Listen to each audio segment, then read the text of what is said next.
மே 18 முள்ளிவாய்க்கால்.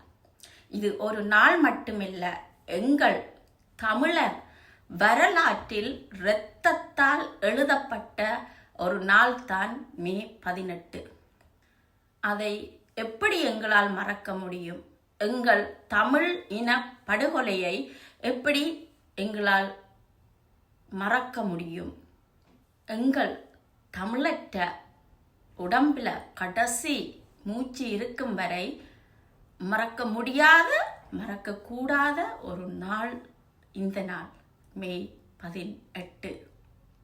நினைவு கூற வேண்டிய வரலாற்று நாள் இது. வெறும் கதை மட்டுமல்ல. நாங்கள் எத்தனையோ புத்தகம், வரலாறு, கதைகள், பாரத கதைகள் அதுகளெல்லாம் பார்த்து எங்களோட பிள்ளைகளுக்கு சொல்லி கொடுத்திருக்கிறோம். ஆனால் இது தமிழ் இனத்தின் அழிப்பு, தமிழ் இன அழிப்பு வரலாறு. இந்த இன அழிப்பு வரலாற்றை நேரில் பார்த்து அந்த வரலாற்றில் வாழ்ந்து கொண்டிருக்கும், உயிருடன் இருக்கும் சாட்சிகள் தான் நாங்கள். உண்மையிலேயே இதை எங்களோட வருங்கால சந்ததிகளுக்கும் மறக்காம எங்களோட வரலாற்றை உயிருடன் பார்த்த, உயிருடன் வாழ்ந்து கொண்டிருக்கிற சாட்சிகளாக அவங்களுக்கும் எங்களோட கதைகளையும் சொல்லிக் கொடுக்கணும். இந்த உலகத்துக்கும் நாங்கள் உண்மையிலேயே சொல்லணும், நாங்கள் யாரு, எங்களோட வரலாறு என்ன.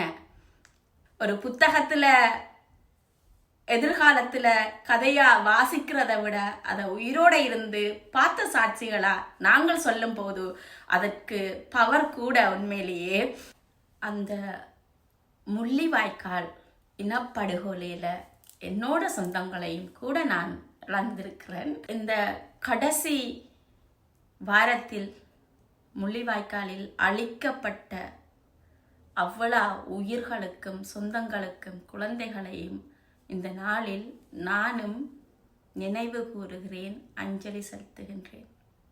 மே 18 தமிழர் வாழ்வில் மறக்க முடியாத, மறக்கக்கூடாத ஒரு நாள் இந்த நாள்.